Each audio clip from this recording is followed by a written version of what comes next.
Good morning mga kababayan! Saan ang galang ng magsasaka ngayon? Pasyalan natin ang isa sa first class municipality dito sa Camarines Sur, ang bayan ng Goa. Chill-chill lang muna tayo. Dito yan sa channel na walang stress, walang hassle, channel na hindi ka makakarinig ng pagmumura at walang promotion na sugal. Dito lang yan sa atin. Ako si Chance at ako ang magsasakang gala.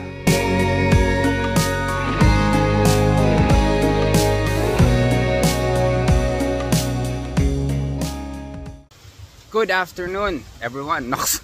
Good afternoon, class. Parang kaklase lang, no? Pero na-miss ko magklase, ah. Na-miss ko magklase. Okay, so pupunta tayo ngayon sa may Goa. Okay, sa may Goa. Okay, sa may partido. Parte siya ng partido, which is, di ba, 10 bayan nga yung partido, kasama nga yung Goa. So, ayan ang pinaka mayaman na bayan sa 10 bayan ng partido.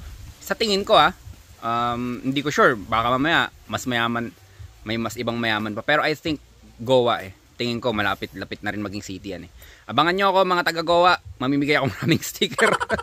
Kita kits, bye bye. Full tank 20. Ito ang sentro ng bayan namin. Napakasimpleng sentro, napakasimpleng bayan. Ano to? Ito ang bayan ng Tigaon. Yan. May nabasa pa ako sa comment section na ito raw yung Padjak capital. Wala namang problema doon. Ano bang problema sa trabaho nagpapadyak? Napakamarangal niyan. Baka hindi nyo kayanin yung trabaho na yan. Tamo gantong kainit marangal na trabaho yan. Mga dapat maging proud. Dapat pa ganyan.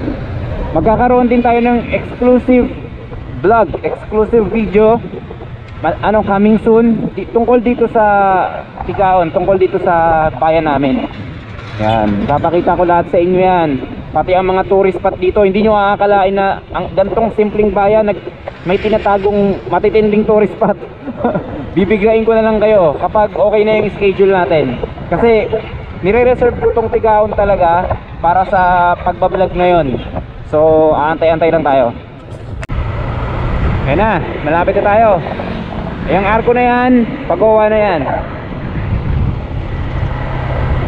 Maganda rin dito sa Goa, maraming palayan at magagandang tanawin. Tara.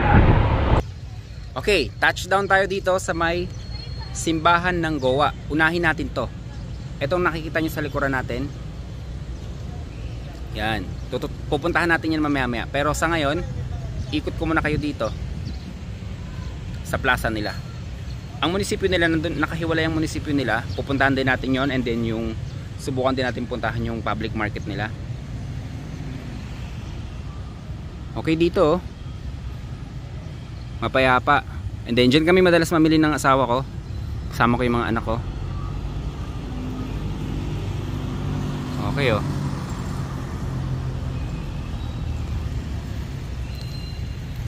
Yan.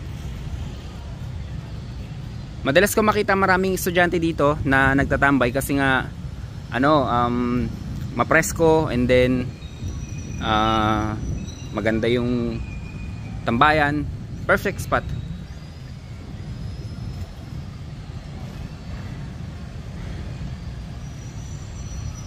Yan. Tapos ayun yung simbahan nila. Madalas itong gawing tambayan ng mga estudyante pagtapos nila sa school nila, pag hindi na sila busy siguro, tapos mga nagre-review. Okay kasi dito, lalo na to, ito ang pinaka trademark talaga dito. Ito, nag-iisang to. Yan. Diba? Siguro napakaganda nito kung maraming pine tree dito, no? Ayun na, nagsimula nang nagdatingan yung mga estudyante.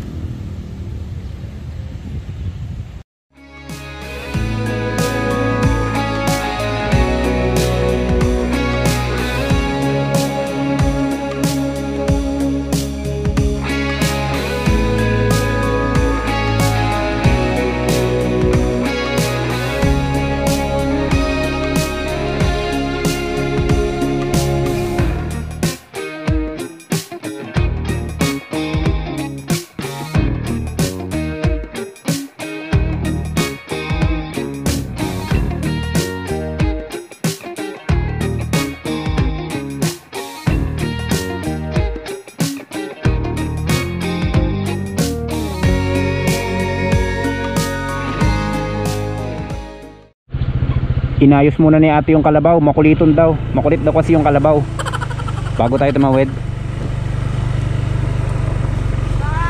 Salamat po. Okay, dito na tayo sa may hanging bridge.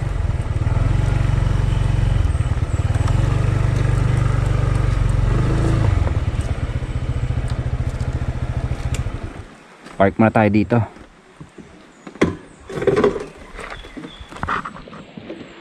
Pababa na tayo sa may hanging bridge dito. Hindi ko na minabuting kuhanan yung sa munisipyo for some reason. Okay, tingin-tingin muna tayo dito. Uy, puro bato. Uy, yung taas ah.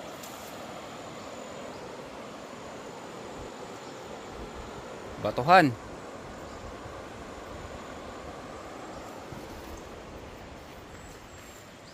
Dapat may warning dito.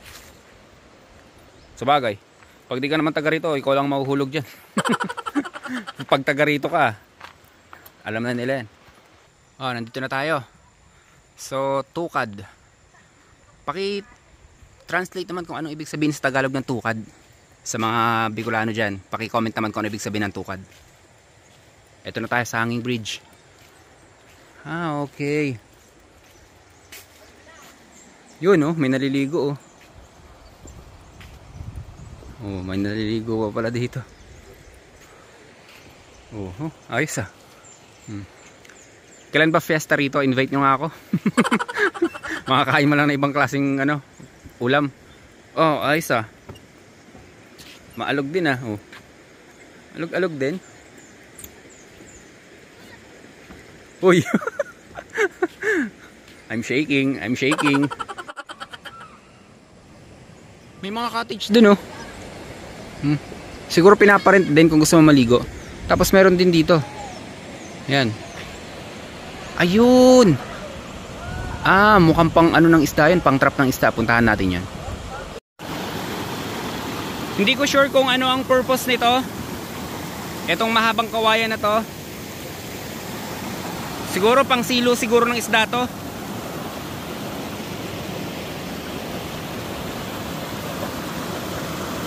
Siguro tinatrap nila yung isda. Tapos pagdating dito, kusa na lang matatrap dyan. Itong ilog na to pala, galing to sa Mount Isarog. At bumabaybay to papunta ron, papunta sa Lagunoy. So yung mga napupuntahan natin na magagandang ilog sa Lagunoy, dito pala nanggagaling yon. Ito pala yung pinaka main. Ayun yung sabi sa akin ng taga rito ha, yung nakita ko ron sa tulay si kuya. Pero tignan natin, research pa rin natin. Okay. Etong mga simpleng kubo, ito yung nagsisilbing cottage dito. So sabi ni kuya, ano daw, 200 pesos. Ayan yung mga kubo. And then dun banda sa dulo, meron pa eh. Ayun no. May mga ano pa din dun no, kubo. Hindi ko lang alam kung saan ang daanan nun. Hanap pa tayo ng ibang spot dito sa Goa. Meron pa ring bahayan dun sa likod ko, kung nakikita nyo yan. Paakyat, pero kaunti na lang daw yung mga tao nandun. Nagulat ako bakit naalog. Yung aso. Sabi ko ba't naalog? Epic ka dog ah.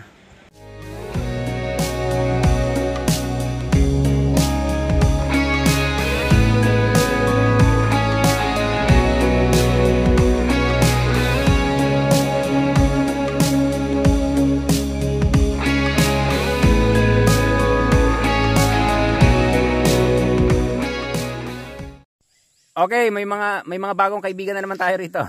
Kaway naman kayo mga sir. Yan. Pakilala naman kayo para makilala kayo ng buong mundo. Mga single. Ilan ang hanap yung asawa? Isa lang. Oh, isa lang daw. Isa lang. Oh, isa lang daw. Kahit syuta muna. Oh, kahit syuta muna, comment lang daw kayo yung mga available. May lakarin na naman tayo, pataas. Okay lang yan. Ito, pakita ko sa inyo. Oh, di ba? Umaambon-ambon. Tara, diretso tayo. Isa sa pinakagustong gusto ko sa Goa, yung lahat ng lugar sa Goa is accessible, no? So lahat ng lugar dito may mga kalsada. Nakakatuwa. Talagang good investment yung ginawa ng gobyerno dito. I mean good decision yung ginawa dito sa Goa, yung paglalagay ng mga semento. Just imagine na ang layo nito. Ang layo nito doon sa highway. Tong papasok na to, talagang binigyan nila ng budget para masemento tong lugar na to. At para mapuntahan tong napakagandang lugar na to. Ayan oh.